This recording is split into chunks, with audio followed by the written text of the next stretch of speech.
오늘 우리가 살아가고 있는 세상은 참 문제가 많지 않습니까?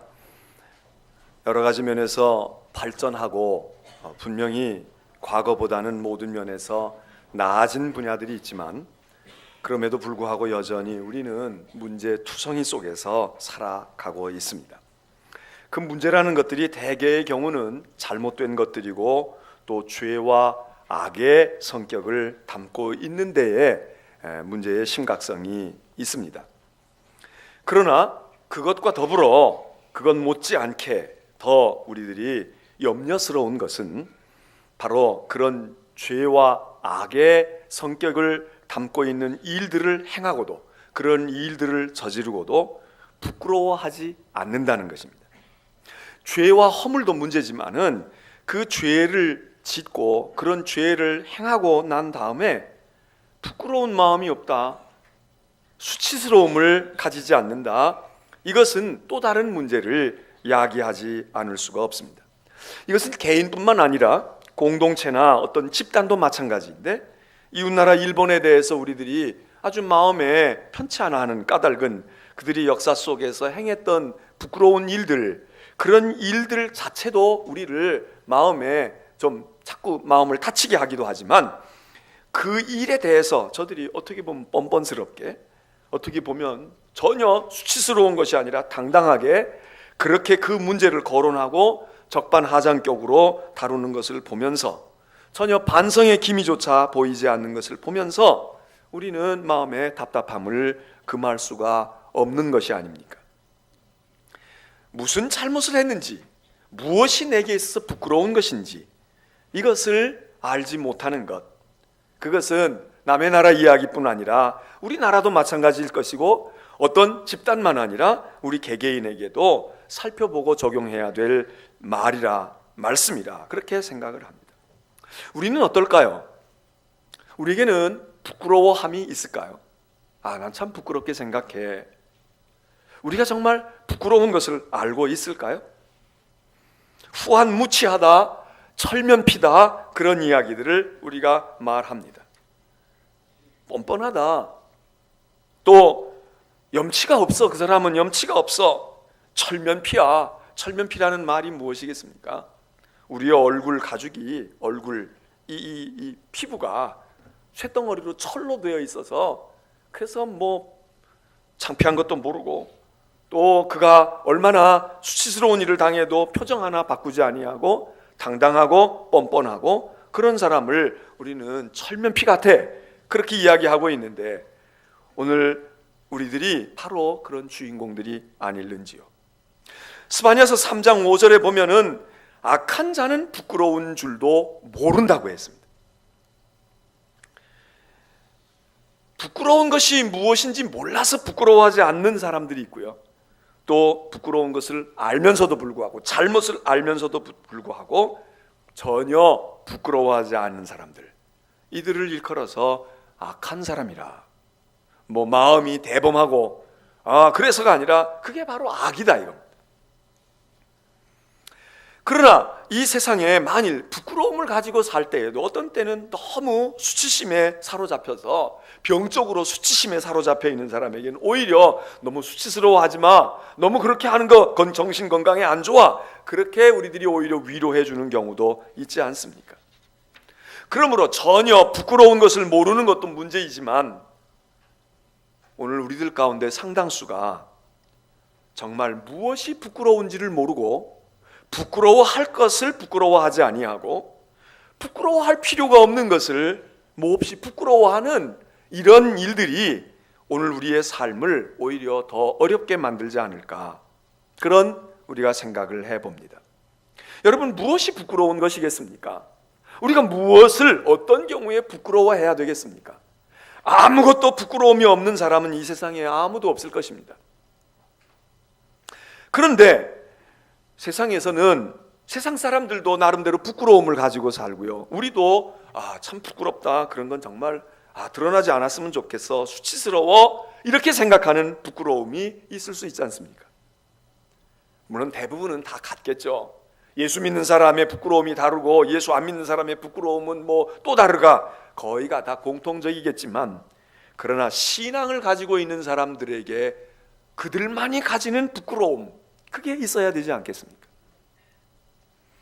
세상에서는 지식이 많은 사람 앞에서 지식이 적은 사람, 많이 배우지 못하는 사람들이 부끄러워합니다. 수치스럽게 생각하고 자기의 열등감으로 간직합니다. 나도 배웠으면 좋았을걸. 공부를 똑같이 대학을 나와도 더 잘하고 좋은 학교를 나오고 많은 공부를 하고 우수한 성적으로 졸업한 사람 앞에서 그렇지 못하고 이름만 그냥 나왔지, 난 뭐 고등학교 나온 거, 중학교 나온 거, 초등학교 나온 사람만큼도 내가 지식이나 모든 학문의 모든 면에서 그렇지 못해. 그럴 때 부끄러움을 가집니다. 그러나 여러분, 정말 부끄러운 것은 세상에 공부를 덜 하고 학력이 좀 뭐가 쓸 것이 많지 않다고, 그것보다 진정 우리 믿는 성도들에게 부끄러운 것은 배우기는 많이 배웠고 사회에서는 나름대로 전문성도 있는 것 같고 경험도 많이 있는데 하나님에 대해서 모른다, 하나님에 대해서 아는 바가 없다, 하나님의 은혜가 무엇인지, 하나님이 어떠한 존재이신지, 그가 하신 말씀이 무엇인지 이건 모른다. 이게 사실 부끄러운 거 아니겠습니까? 학교 안 다녔는데도 글도 읽고 그리고 무언가가 책도 읽고 그러면서 있는 사람이 있는가 하면, 어떤 사람은 글을 그렇게 많이 배웠는데도 머릿속에 든 것이 없다, 읽어도 무슨 이야기인지 모른다. 여러분, 누가 부끄러운 거겠습니까? 가난한 것을 세상에서는 부끄럽게 생각할 수 있습니다. 1년에 연봉이 얼마인데, 당신 직장은 어떤 직장인데, 당신은 어떤 집에서 살고 있는데, 당신의 지위가 무엇인데, 당신은 성공한 사람인가 아니면 세상에서 경쟁에 뒤처진 자인가? 우리가 그런 면에서 부끄럽게 생각을 합니다. 나이를 먹었는데, 뭘 이렇게 했는데, 오늘까지 살아왔는데, 그게 부끄럽다는 거예요. 지난 주간 저는 부산에 내려가서 며칠 집회를 했습니다.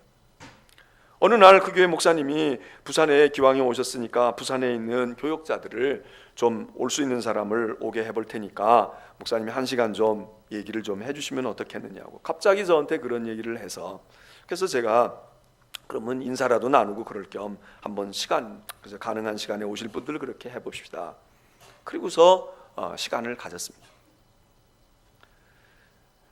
부산, 경상남도 북도, 전라남도 북도, 제주도, 이 부분은 우리 감리교회에서는 굉장히 선교하기가 어려운 지역입니다. 우리가 아펜셀라가 이 제물포항으로 들어와서 그러기도 했지만, 그리고 선교지를 처음서부터 우리가 그쪽 호남이나 영남 쪽으로 잡지 않아서 그런 것도 있지만, 아무튼 우리가 영남과 호남, 제주권 여기에는 우리 감리교회가, 거기서 올라오신 분들은 아시겠지만 감리교회를 찾아볼래야 찾아볼 수가 없어요. 그래, 거기 목회하는 목사님들이나 거기 섬기고 있는 교인들이나 그 뭔지 모르게 위축감이 있어요. 특별히 보수적인 그런 신앙의 성향이 강한 곳이기 때문에 그런 교회들은 감리교회 구원도 없다 이거예요. 감리교회? 야, 그거 못 들어본 교회인데 거기 다니면 되겠어? 이런 이야기를 뭐 한 40년 전에는 말할 것도 없지만 지금도 아직도 그런 의식을 가지고 있는 평신도보다는 교육자들이 더 많은 거예요. 그러니까 그런 분들과 더불어 이렇게 하면서 교회 수도 적지요, 교회도 있어도 교회들이 약하지. 그러니까 뭔가 모르게 늘 위축되어 있는 거예요. 자신감이 없고. 꼭 비단 교파 사이의 문제가 아니라 목회를 오래 하고 할 만큼 했는데 교회가 잘 성장하지를 않아. 큰 교회를 맡지를 못하고 교회가 부흥하지 못해.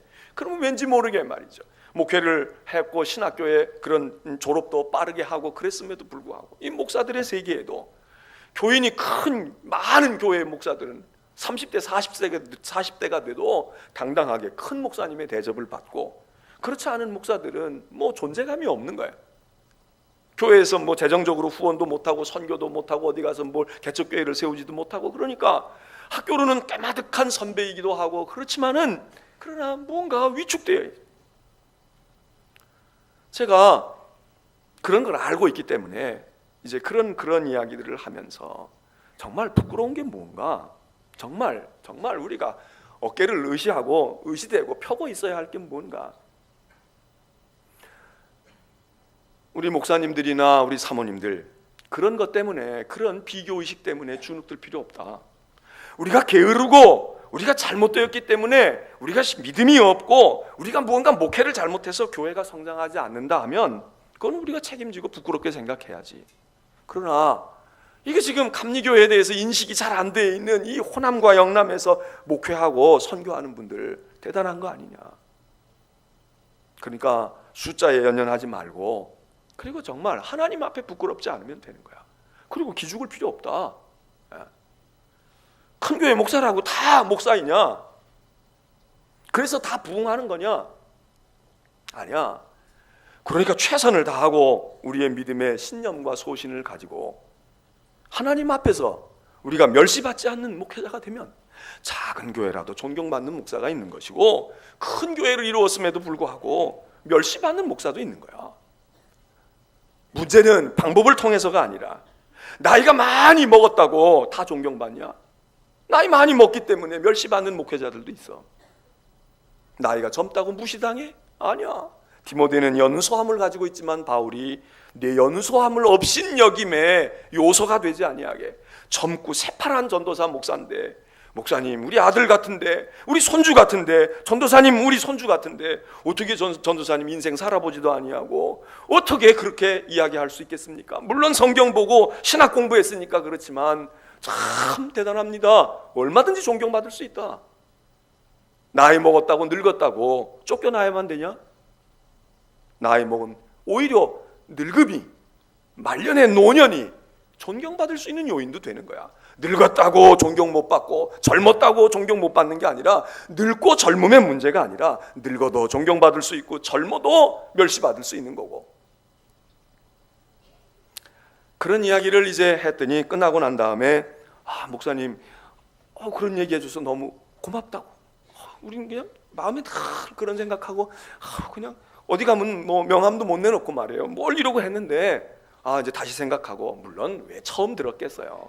사이에 종종 들어왔지만 머릿속에 넣고 있지만 여기서 자꾸 이렇게 공감이 안 돼가지고 또 잊혀지고 했던 건데, 제가 다시 한번 이렇게 좀 건드려 주었더니 그분들이 그런 얘기를 하면서 고맙다고.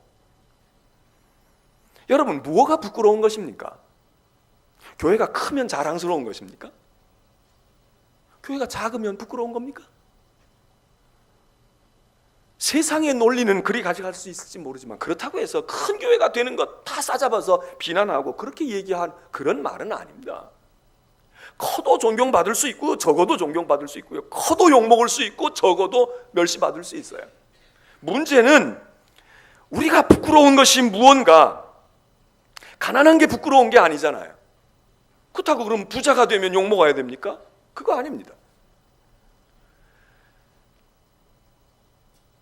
하나님을 믿고 하나님을 섬기며 사는 인생이 부끄러운 것입니까? 하나님을 믿지 않는 게 부끄러운 것입니까? 주일날 교회 오는 게 부끄러운 겁니까? 아니면 주일날 저 산으로 나가는 게 더 자랑스러운 겁니까?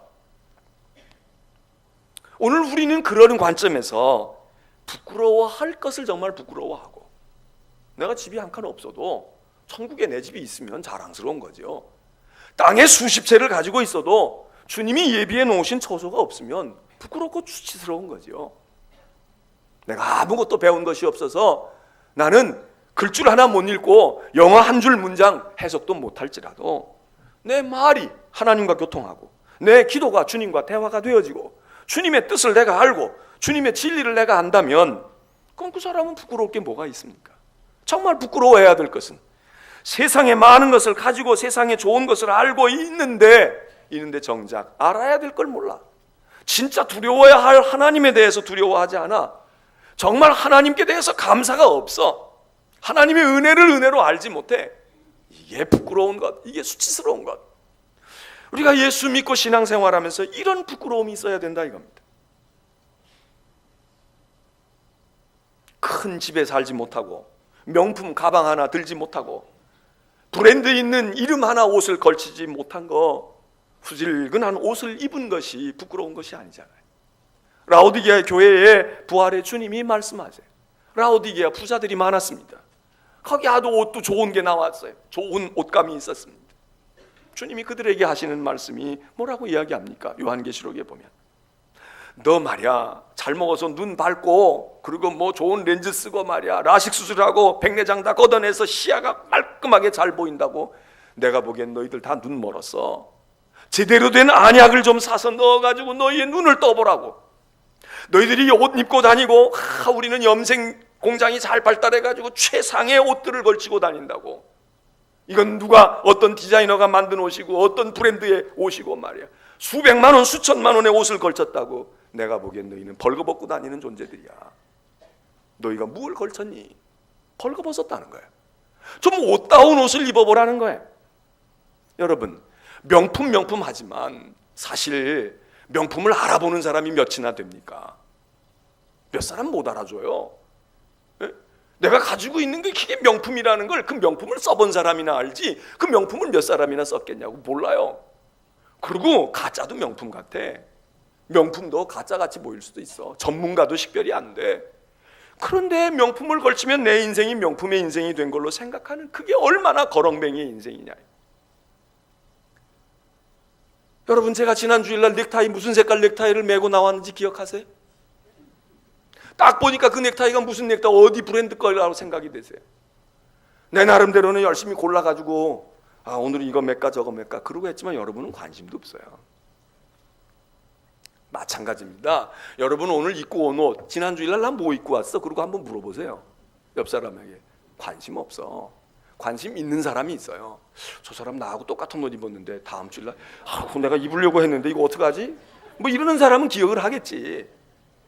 그러나 아무 관심이 없어. 신발을 뭐 신고 왔는지, 단화를 신었는지, 뾰족구두를 신었는지, 캐주얼을 신었는지, 검은색을 신었는지, 노란색을 신었는지. 근데 우리는 그거 가지고 신경을 쓰는 거예요. 노란 거 신었다가 빨간 거 신었다가 뭐 벗었다 놨다가 올랐다 그러고 있다고. 그런 걸 가르쳐서 짓이라고 그래. 그 짓을 해. 근데 상대방은 관심도 없어요. 거기 돈 쏟아붓고 거기 뭐 어떻게 하고 있지만 아니 나도 어떤 때 내가 뭘 맸는지도 모르는데 뭘. 우리의 수치는 다른 데 있습니다. 적어도 하나님 앞에서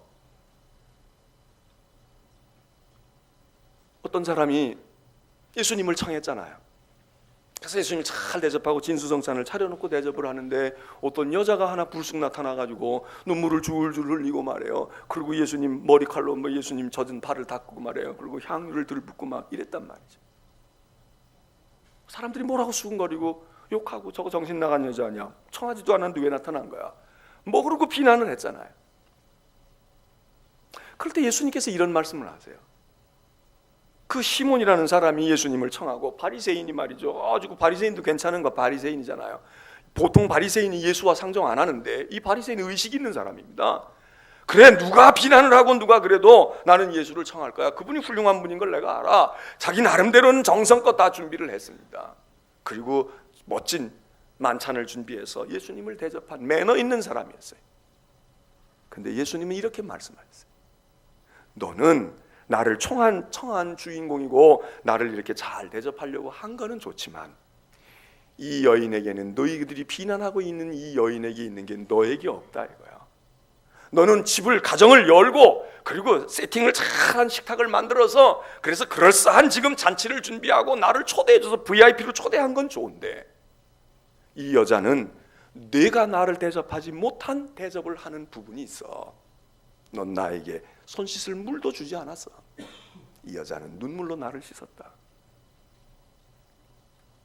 우리의 수치스러운 것은 지금 차려놓은 식탁 때문에 의기양양할 것 없습니다. 내가 당신을 청하고 나는 이만큼 사회적으로 레벨이 있는 사람이고 나는 이만큼 매너가 좋은 사람이에요. 그게 지금 우리에게 우리의 수치를 덮어줄 수 없습니다. 이 여자는 매너도 없었어요. 앞뒤 순서도 안 맞았어요. 뭐 미리 약속도 하지 않고 그냥 불쑥 나타난 불청객이에요. 그러나 이 여자에게 주님은 높은 점수를 주셨어요. 시몬 보고 너 부끄러운 줄 알라 이거야. 뭐가 부끄러우냐? 너 이 여자에게 배울 게 많아. 이 여자는 눈물로 내 발을 적셨다. 이 여자는 죄가 많은데 그 죄에 대한 용서함을 받은 체험이 있어. 그래서 날 사랑해. 넌 나를 사랑하는 것보다는 사회적인 관계에서 호기심에서 그래서 나를 대접하고 많은 에티켓을 지켰는지는 모르지만 이 여인은 나를 사랑해. 그리고 그 죄가 사해진 걸 알고 있어. 여러분, 우리가 죄 사함을 모르는 것, 이게 부끄러운 거란 말이죠. 교회를 다녀도 죄가 무엇인지, 죄가 내 인생에 얼마나 심각한 존재이며 그 죄를 씻김 받았을 때 어떤 감격이니, 이걸 몰라. 이 은혜의 세계를 몰라. 이게 부끄러운 겁니다. 집사 되고 장로 되는 게 그게 부끄러움. 내가 20년, 30년, 40년 믿었는데 난 권사도 아니고 집사도 아니고 장로도 못 됐어. 이게 부끄러운 게 아닙니다. 목사들에게 큰 교회, 작은 교회가 부끄러우냐 영광이냐 그 기준이 될 수 없는 것처럼 장로, 권사 이게 지금 이만큼 됐으니까 이게 부끄러운 게 아니고 이만큼 됐으니까 나는 자랑스럽고 나는 이렇게 다녔는데도 이러니까 난 인정도 못 받고 부끄러워. 여러분, 그게 아니지 않습니까? 여러분은 도대체 무슨 부끄러움을 가지고 사십니까? 못 배운 것이 부끄러우세요? 나이에 비해서 지금 뭐 통장 하나 제대로 없고 노년에 연금 하나 제대로 얻지 못하고 그리고 사는 게 막막한 거, 그게 부끄러우십니까? 살 길이 막막한 게 부끄러우세요?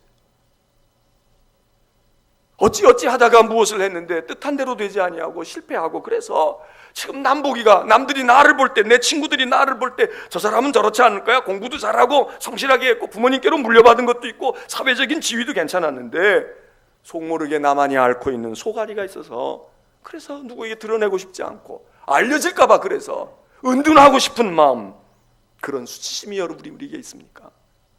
그건 부끄러운 게 아닙니다.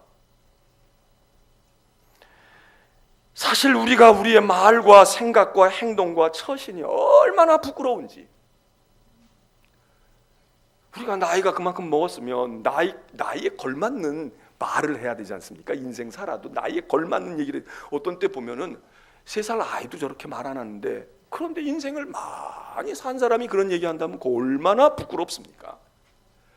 안 배웠고 못 배운 사람도 저렇게 말하지 않고 저렇게 판단하지 않는데, 배우고 전문가라고 그러는데 말하는 거 보면은 그렇지 않으면 그게 부끄러운 거 아니겠습니까? 외국인이 말을 더듬더듬 하는 게 부끄럽습니까? 아니면 청산유주로 우리 말을 거침없이 해야 되는데 그 말에 진실성도 없고 그 말이 맞는 말이 아닐 때 그게 부끄러운 것입니까? 교회 신앙생활에도 그런 경우를 봅니다. 본인은 꽤 믿음의 근거에서 얘기한다고 말하는데 들을 때 창피한 거예요. 부끄러운 거예요. 저 사람이 정말 부끄러워서 말도 할 수 없는 거고 말하다가도 얼굴이 붉어지는데 그 사람은 아무렇지도 않게 얘기해요. 그렇게 얘기하는데 듣는 사람이 얼굴이 화끈화끈거리는 거야. 이번 주간에도 부흥회 하면서 거기 있는 교우들을 이렇게 사귈 수 있는 기회가 있었는데 그분 중에 한 분이 그렇게 얘기하는 거예요. 뭐 열심히 기도하시더라고. 장로님인데 막 새벽 기도에 맨 앞에 앉아가지고 막 열심히. 경상도 분들이니까 또 이게 있잖아요. 기질이 있잖아. 그 적극성이 있는 데다가 그분 열심히 하는 거예요. 그 얼굴이 맨날 싱글벙글 웃고 있어요. 이렇게 말을 걸어보니까 역시 은혜를 받은 분이야. 기도하는 게 다르고. 근데 뭐 대부분이 그러시더라고. 장로님들 기도하시는 데 보니까 기도들을 참 열심히 하시고, 그래서 제가 이번에 그래 부산에 좋은 교회가 있구나. 좋은 교회가 있구나. 근데 그분이 그러는 거예요. 이제 퇴직할 때가 다 됐고 이런 중견 기업에서 간부를 이렇게 하시는데 이제 퇴직할 때가 되고 지금 피크 타임 대가 적용이 돼가지고 아직 회사에 남아 있긴 하지만 임금이 조금씩 이렇게 깎여 나가지만 아직 남아 있는데 불원관이 이제 나가서 뭘 하시려고 그런다. 그래서 어디 뭐 땅을 사가지고 나름대로 이제 구상을 이렇게 하고 계시는데 거기에 이렇게 매실 농원이 있어가지고 매실을 심어놨는데 그 매실이 그렇게 잘 열린다는 거예요. 그렇게 잘 열린다는 거예요. 알이 좋고. 그래가지고 그걸 따가지고 와가지고 교인들에게 다 나눠주고 그냥 딴 사람에게도 다 주고 그런다는 거예요. 그래서 그런 얘기하면서 교인들이 그래서 뭐 제가 그랬나 누가 그랬나 옆에 있는 어떤 분이 그랬나 그 매실 그러면 다 그냥 나눠주세요. 그렇게 하세요. 그랬더니 그럼요. 물론 이제 나중에는 무슨 구상이 있겠지만 지금 그러면서 그걸 다 나눠주시면 그거 어떻게 그걸 유지하세요? 근데 그분 장로님 대답이 그렇게 나와요. 그냥 쑥 나오는 거야. 그럼 장로인데 나눠줘야지. 그걸 내가 돈 받고 팔겠냐고, 장사하겠냐고. 제가 그래서 그게 그냥 간단한 대화지만 의식 구조가 어떻게 돼 있는 분이로구나. 어떻게 돼 있는 거라고. 내가 장로인데, 교회에서 장로인데 그럼 내 매실 농원에 나오고 나 직장 생활하고 있고, 그런데 그 따다가 주지요. 그럼 그냥 줘야지. 내가 장로인데. 사업을 잘해가지고 돈 잘 버는 장로님도 존경스럽지만, 그거 해가지고 그게 뭐 수입도 안 되고 그러는데, 내가 장로인데 나눠야죠, 베풀어야죠. 그리고 아직 그거 내가 구체적으로 뭐 하는 거 아닌데 다 자기는 너무 기쁘다는 거야. 농원에 갈 때도 기쁘고 교회 올 때도 기쁘고. 그렇지 못한 우리가 부끄러운 거 아니에요. 이거 해가지고 얼마나 남아야 될까? 이거 해가지고 뭘 어떻게, 여기 이거 말해요.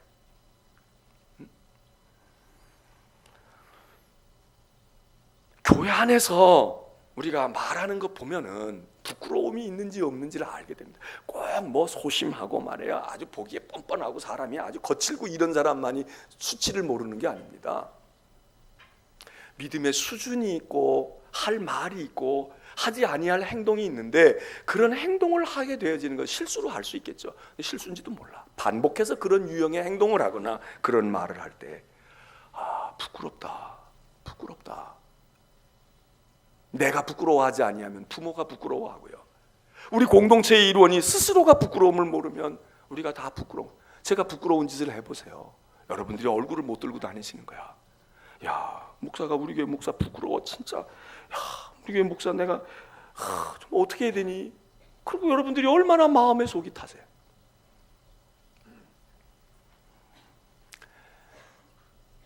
우리가 잘 아는 다윗이 말이죠. 다윗 왕이 왕좌에 앉았고 예루살렘에 올라가서 여부수 족속을 다 정복을 하고, 그리고서는 다 시원성을 만들어서 자기의 도성을 만들고 난 다음, 그 다음에 그가 그래도 이루지 못한 자기 마음에 늘 숙제로 있었던 거 하나를 풀잖아요. 그게 무언가 하면 잃어버린 법궤를 가지고 오는 거야. 법궤를 찾아오는 거야. 그래서 하나님의 법궤가 저기 변방에 저렇게 오랜 기간 동안 그렇게 그냥 방치되어 있는 그 법궤를 준비를 단단히 해가지고 그 법궤를 모셔오는 이야기가 있죠. 다윗은 너무 기쁘고 너무 감격스러워서 자기가 옥좌에 올라가서 앉는 것보다 하나님의 법궤, 하나님을 모셔올 수 있다, 하나님을 이 왕궁의 터전, 이 도성으로 하나님을 모셔올 수 있다, 이 기쁨에 그냥 누구 보고 준비위원장 시켜가지고 너가 준비하라고, 그러고 가서 모셔오라고, 그리고 왕궁에 앉아서 그 법궤를 맞아드려도 되지 않습니까? 옥좌에 앉아있고 법궤 들어오는 행진 들어오면 그냥 종교적인 예식할 때나 가서 하면 되지 않습니까? 근데 성경을 보니까 다윗이 직접 나서서 진두지휘를 하잖아요. 직접 나서서 진두지휘를 하는 거예요. 자기가 준비위원장이 되고. 다윗의 시 가운데도 그런 거 나타나는데, 그런 마음, 어떤 마음? 내가 백성들 앞에서는 세상에서는 왕이지만 하나님 앞에서는 하나님이 왕이시고 나는 그 신민이야. 나는 그 백성이라고. 그러니까 하나님을 왕으로 모시고 들어오는데 내가 왕입네 그리고 팔짱 끼고 앉아가지고 아무개 총리, 아무개 대신 너희가 이렇게 해라 이러고서는 그걸 뭐 자기가 그럼 잘 가져왔어 이렇게 할 수는 없다. 그래서 아마 자기가 나서서 진두지휘하면서 법궤를 끌고 옵니다. 그냥 앞에 서서 들어와도 아이고 왕께서 이렇게 이런 것이 수고까지 안 하셔도 될 텐데 그러는데, 다윗은 마음에서 우러나오니까 찬송을 부르고 춤을 추고 막 그 몸짓이 그 감격을 견디지 못해가지고 막 반응하잖아요. 그러다가 그만 실수하지 않습니까? 옷이 벗겨졌다는 거야. 우리처럼 이렇게 싸매고 또 싸매고 이러면 무슨 상관이 있겠어요? 그러면 뭐까지 거 벗어졌는지 말았는지. 근데 이스라엘의 옷이라는 게 뭐 그냥 훌을 겉옷 감았다가 훌 벗으면 그냥 알몸이 드러나는 건데, 그 겉옷이 훌러덩 벗겨져가지고 몸이 드러났다. 궁궐에서 보고 있던 부인 미갈이 대단히 수치심을 느꼈잖아요. 저 고귀한 왕이 저런 아녀자들이, 저건 무희들이 해도 되는데, 저건 저런 거 하는 팀들에게 맡기면 되는데, 댄서들에게 맡기고 음악하는 사람들에게 맡기고 그렇게 하면 될 걸 왜 앞장서 가지고 많은 도성의 사람들이 보고 하잘것없는 아녀자들이 보고 있는 그 앞에서 이런 수치를 당할까? 그래서 모든 행사를 마치고 들어오는 왕에게 핀잔을 주었다는 거 아니에요. 오늘 왕께서는 얼마나 영화로우신지 알몸을 다 드러내시고 내가 얼굴이 뜨뜻해서, 그리고 앞으로 문무백관을 어떻게 볼 것이며 그 아녀자들 앞에서 그 고귀한 왕의 채통이 다 무너졌으니 너무너무 수치스러운 일인데 앞으로 이걸 어떻게 할 겁니까? 다윗이 그때 뭐라고 얘기합니까? 너는 그게 부끄럽냐? 나는 만일 또다시 이런 일이 생기고 이런 감격과 이런 감동이 있다 그러면 난 똑같이 할 거야. 난 하나님 앞에서 뛰놀 거야. 뛰놀다가 옷이 벗어질 수도 있고 옷이 안 벗어지게 잘 묶어야 되겠지만 옷이 벗어진다고 할지라도 나는 여호와 앞에 뛰놀리라. 우리는 우리의 옷이 벗겨지는 걸 수치스럽게 생각합니다. 직책이 하나쯤만 내려가도 부끄럽게 생각합니다. 큰 회사 다니다가 적은 회사 가면 왠지 모르게 기분이 별로 안 납니다. 그런 사람은 그 반대입니다. 뭐가 하나 높아지면 세상을 다 자기가 얻은 것처럼, 조금 뭐 잘 살게 되면 호들갑을 떨고 자기만이 세상의 모든 걸 거머쥔 자처럼. 사람의 눈에는 분명히 수치스럽게 보았을 거예요. 미갈처럼 대부분의 사람이 봤을 거예요. 다윗은 그러나 마음속에 확신이 있었어요. 하나님은 내 옷 벗겨져서 내가 살이 좀 드러나고 좀 속옷만 나와서 부끄러운 거, 그래서 챙겨 입은 거, 하나님이 그것 때문에 나를 멸시하지 않아. 하나님이 기뻐하실 거야. 넌 내 앞에서 뛰노는구나. 그리고 또 하나는, 그런 사람들이 다 당신처럼 나를 무시하는 게 아니라 그들 가운데도 다윗과 같은 마음을 가지고 있는 사람들이 있어. 그러면 그 사람들은 다윗의 진가를 아는 거예요. 그래, 다윗 왕은 하나님 앞에서는 자세를 낮추고, 그리고 이 법궤를 모셔온다는 게 이렇게 다윗 왕의 자랑이고 기쁨이로구나. 그리고 정말 충성스러운 믿음으로 뭔가 통하는 사람들이 다윗을 위해서 목숨을 걸고, 다윗을 위하여, 야, 이런 다윗인데, 이런 왕인데 우리가 지키고 우리가 함께 해야지. 지난 주일날 저는 히브리서의 말씀을 드리면서 마땅히 우리가 선생이 되었어야 하는데 포도를 안 지가 오래되었는데 아직도 유치한 어린아이에 있어서 히브리서 그 말씀이 멜기세덱을 통해서 예수를 설명하려다가 이렇게 설명해가지고 못 알아들을 것 같으니 내가 이 좋은 걸 말해야 되는데 이 말을 해봐야 너희들이 못 알아들으니 그저 유치한 단계의 얘기로 쉽게 얘기할게, 쉽게 설명할게, 예화나 하고 만담이나 들고, 그리고 그저 웃기는 얘기나 하고, 그리고 사람 살아온 얘기하고 그러고 보낼게. 속상해 하잖아요. 멜기세덱에 대해서 심오한 게 많은데, 야, 너희들이 선생이 벌써 되었더라면 이렇게 배울 사람이 아니라 가르칠 사람인데, 가르치는 건 고사하고 배워주는 데에도 초보밖에 못 가르쳐 주겠다. 그게 부끄러운 것 아닙니까? 니고데모가 요한복음 3장에 예수님을 밤중에 찾아옵니다. 어떻게 해야 영생을 얻겠습니까? 어떻게 구원을 얻겠습니까? 예수님이 얘기하시다가 그러잖아요. 당신은 이스라엘의 선생이 아니오. 당신이 사업가가 아니고 정치 권력가가 아니고 당신이 정신적인 선생이야. 그런데 선생이 말이야, 거듭남을 몰라? 다시 태어난다고 그러니까 어머니 뱃속에 들어갔다가 나옵니까? 이 대답이 얼마나 유치한 거고 얼마나 수치스러운 겁니까? 모를 때에는 그냥 묻는 거예요. 똑똑한 척하고 묻는 거야. 다시 들어갔다 어떻게 나와요? 난 그런 사람 얘기 못 들어봤는데 어머니 뱃속에 어떻게 다시 들어갑니까? 다시 태어남.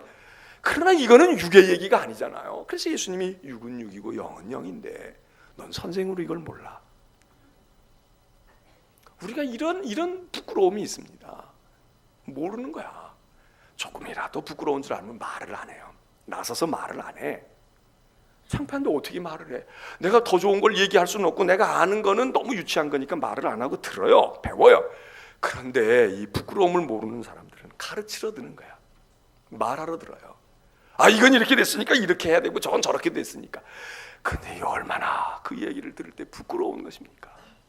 야, 저런 얘기가 밖으로 나가면 저거 안 되는데, 저런 행동이 다른 사람이 알게 되면 우리 아버지지만 내 아들이지만 이거 안 되는데,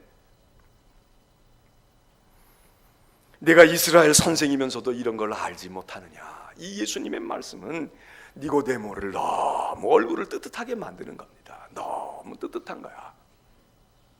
다른 사람이 물어도 가르쳐 줘야 할 사람인데. 오늘 스바냐서는 이렇게 얘기합니다. 수치를 모르는 백성아 백성아 모여라 모여라. 수치를 해결하는 방법을 얘기하는 겁니다. 너희가 수치를 몰라. 그런데 수치를 모르는 백성일수록 모여야 돼. 모인다는 게 뭐겠습니까? 뭐 데모하러 모입니까? 하나님의 전에 모여라. 말씀 앞에 모여라. 자꾸 모여야 돼. 좀 들어야 돼. 알아야 돼. 모여. 60년대 70년대에는 신학의 흐름 가운데서 소위 흩어지는 교회가 되어야 한다는 말을 많이 했습니다. 교회가 자꾸 모이기만 하면 되느냐? 흩어져야 돼. 좋은 얘기고 지금도 맞는 얘기입니다. 그런데 오늘은 뭐가 문제입니까? 도대체 흩어질 사람이 있어야 흩어지지요. 모이지를 않는데 흩어질 사람이 있어야 되잖아요. 야, 기도 여기서만 하지 말고 가서 네 직장에서도 기도하고 네 집에서도 기도하고 네 일터에서도 기도하고 기도해. 근데 모이는 기도의 집에 모이는 사람이 없는데 어떻게 무슨 힘이 생겨서 일터에서 기도하고 전쟁터에서 기도하고 세상에 나가서 기도할 수 있겠습니까? 오늘 새벽에도 보니까 많이 못 모이셨더라고. 오늘 새벽에 오늘 낮에 내가 이 얘기를 할 줄 알고 그 얘기 해라. 그래서 다 우리 교인들이 선견지명이 있으신 것 같아. 여러분, 모여야 합니다. 수치스러울수록 모여야 합니다. 수치가 뭔지 모르면 모여야 합니다. 하나님 말씀 앞에 무릎을 꿇어야 되고 주님 앞에 우리가 음성을 들으려고 모여야 돼요. 이 모이지 않는 게 지금 문제인 거야. 안 모여요. 무슨 이유로도 안 모여. 모여라 수치를 모르는 백성아. 그리고 3절에 그렇게 얘기합니다. 너희가 모여서 너희는 여호와를 찾으며 공의와 겸손을 구하여라. 여기 찾으라 구하라 이런 동사가 나오는데 이 동사는 원어에서는 같은 동사입니다. 그러니까 하나님을 찾으며 공의와 겸손을 찾아라 이거예요. 하나님도 찾고 그렇게 하나님을 찾으면 네가 의로움도 찾고 너의 겸손도 찾고 네 문제에 대한 대답도 찾을 거야. 2월 18일부터 사순절이 시작이 됩니다. 공교롭게도 금년에는 2월 18일이 설의 연휴가 시작되어지는 날이면서 사순절이 시작되어지는 날입니다. 바쁘고 힘들어도 고향에 가겠습니다. 또 부모님들이 올라오실 수도 있습니다. 여러분, 금년에 좀 모이시기를 바랍니다. 사순절에 한번 여러분 모여보시길 바랍니다. 모여서 하나님 앞에 나와서 딴 것이 아니라 우리의 부끄러움이 무엇인지, 우리의 수치가 무엇인지, 우리가 세상 사람이 보는 여기 뭐가 하나 묻어서 그리고 하루 종일 뭣도 모르고 돌아다녔네, 여기다가 밥을 붙이고 돌아다녔네, 이게 부끄러운 게 아니지 않습니까? 이건 부끄러운 게 아닙니다. 우리는 부끄러워해야 될 것은 부끄러워하지 아니하고 그까짓 거는 그냥 넘어가고 뭐 사람이 살다 보면 그럴 수도 있지. 그리고 대범하게 넘길 것, 그런 것들을 가지고 그것 때문에 우리가 마음을 펴지 못하고 어깨가 움츠러들고 늘 조심하고 늘 의기소침하고, 여러분, 우리의 부끄러움은 거기 있지 아니합니다. 바울은 나는 복음을 부끄러워하지 아니하노니, 이게 꼭 전도할 때 말이죠. 나는 전도해도 나는 아무렇지도 않아. 여러분, 거기에다가만 적용되는 말씀입니까? 그거보다 훨씬 더 깊은 말씀입니다. 혹시 우리가 믿음의 생활하면서 복음을 부끄러워하지 않나요? 예수를 부끄러워하지 않나요? 예수의 가르침을 지키는 일을 부끄러워하지 않나요? 세상 사람은 고사를 지내고 미신을 행하면서도 텔레비전에 버젓이 방송하고 버젓이 그거는 다 괜찮다고 이야기해요. 세상 사람은 그래. 그거 얼마나 부끄럽고 창피한 일인데. 근데 우리는 하나님 앞에 예배드리고 하나님을 섬기는 일을 부끄러워하는 거야. 눈치 보고 누가 이것 때문에 어떻게 하면 자신감이 없고. 바울이 이야기합니다. 복음을 부끄러워하니? 나는 복음이 부끄럽지 않다. 우리의 믿음, 얼마나 우리를 아름답게 하고 우리를 고귀하게 하고 우리를 대단하게 합니까? 지식이 우리를 대단하게 합니까? 우리가 사회적인 지위가 우리를 대단하게 합니까? 아닙니다. 영생을 얻어가는 우리의 생명의 주가 되시는 그리스도 앞에서 하나님께로부터 얻고 하나님과의 관계성에서 있어지는 것, 이게 우리를 든든하게 하고 이게 우리를 자랑스럽게 하는 겁니다. 오늘 예배드리시는 성도 여러분들에게 우리가 다 부끄러운 존재들입니다.